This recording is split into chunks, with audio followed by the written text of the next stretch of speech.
If you teach primary classes, you already know this. You enter the classroom, you say, "Good morning, children," and within 2 minutes, the noise level is higher than your voice. And then we make the biggest mistake, we start shouting. Silence, keep quiet, stop talking, and the louder the children become, the louder we become. But classroom management is not about who can shout louder. It is about creating routines and signals that children understand and respond to. Right? So today I'm sharing 5 practical techniques that you can use with a noisy primary classroom without constantly raising your voice. And stay till the end because the fifth one can completely change the way you handle transitions. Let's start with number 1, the magic finger. This is a very simple non-verbal signal. Instead of shouting, "Children, be quiet," you raise one finger. You can put one finger near your lips and raise your other hand. Teach your students beforehand that when they see this sign, they have to stop talking, look at you, and copy the gesture. The first few children will notice it, then others will notice them, and slowly the signal travels across the classroom. Right? What I love about this technique is that you are not competing with the noise. You are actually using the students to create silence. But remember, don't introduce this signal in the middle of the chaos for the first time. It has to be initially. Teach it when the class is calm. Practice it. Make it fun activity. You can even say, "Let's see how quickly our silent wave can travel across the classroom." And very soon, that simple gesture becomes a classroom routine. Technique number 2, call and response. Most teachers know 1, 2, 3, eyes on me, but with primary children, you can make it much more interesting. Create your own response. For example, you say, "Ready to explore?" and the children respond, "Science galore." Or you can use a rhythm. You clap a particular pattern, the children repeat exactly the same pattern, and then freeze. Now, you are not just asking them to stop talking, you are giving their brain something to do. They have to listen, process, respond, and stop. And you can make the response connected to your lesson. If you are teaching English, mathematics, science, create something around the subject. The children start looking forward to the signal then, and that is the secret. Classroom management doesn't always have to feel like discipline. Sometimes it can feel like a game, right? Number 3, the voice meter.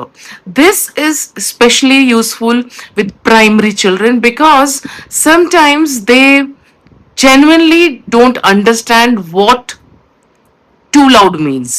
So put a simple scale on your board. Level 1, silent. Level 2, whisper. Level 3, partner talk. Level 4, presentation voice. Level 5, outdoor voice. Now, before starting an activity, tell them what level you expect. We have to set the expectation. For example, children, you are working with your partner now. What voice level do we need here? So they get trained and then they can answer level 3.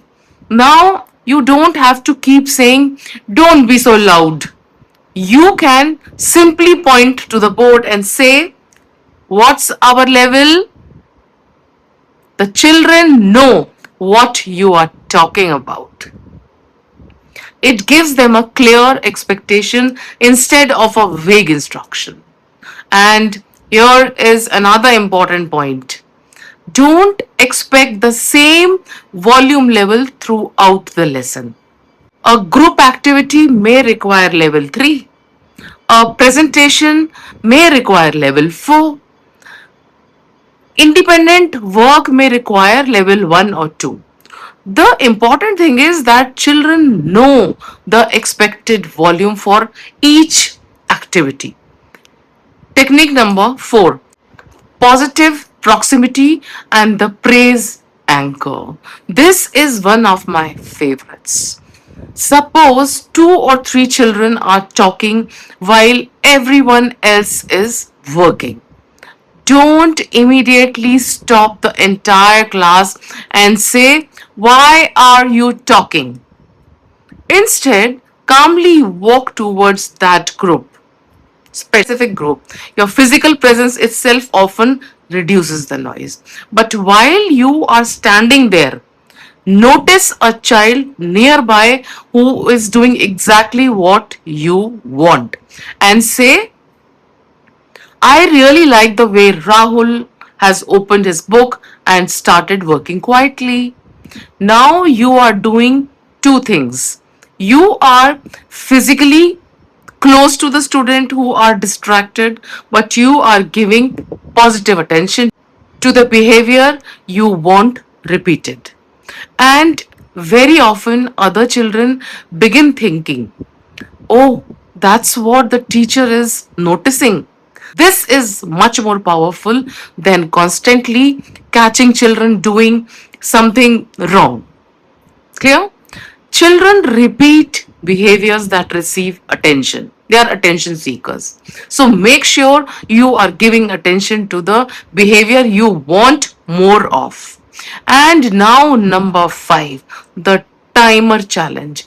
This is one of the fantastic transitions because let's be honest, sometimes the actual lesson isn't noisy. It's the transition that creates the chaos. Take out your books, put away your pencils, come to the carpet, get into your groups, and suddenly 5 minutes have disappeared. So turn the transition into a challenge.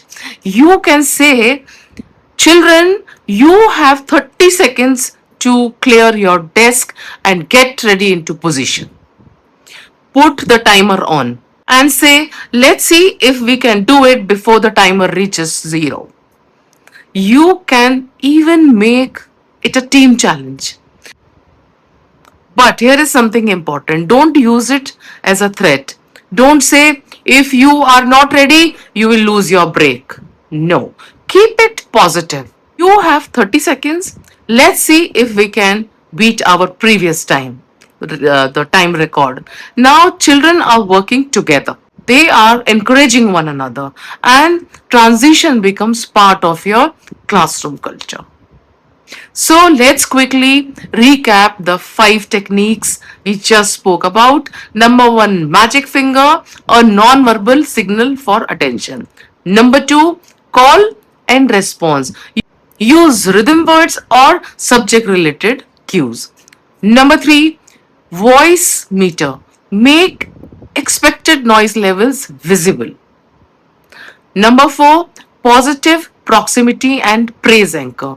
Move closer to disruption while reinforcing positive behavior. And number 5, timer challenge.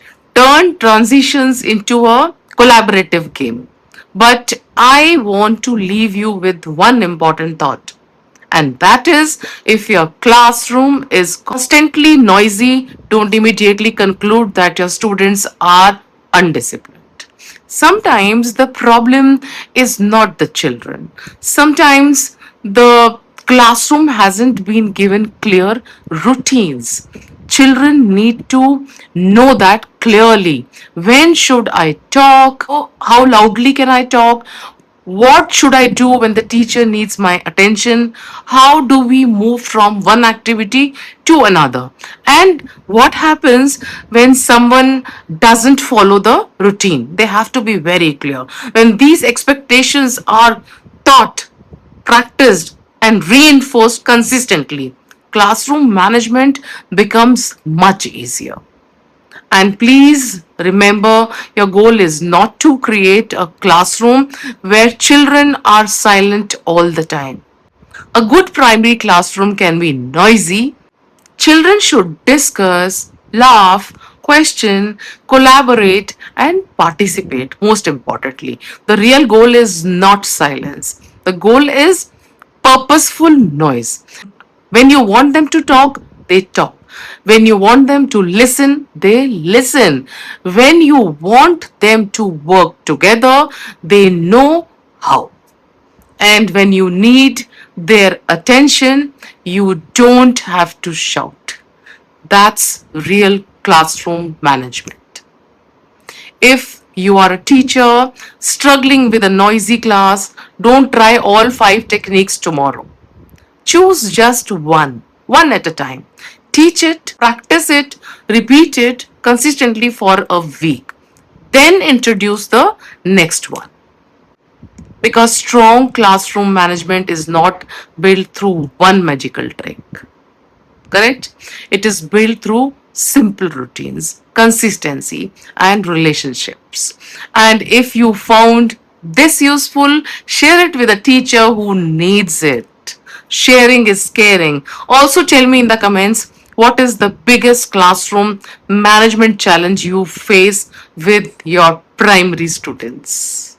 I read your comments, and many of my next videos come directly from your questions that you leave in the comment section. See you in the next one. Take care.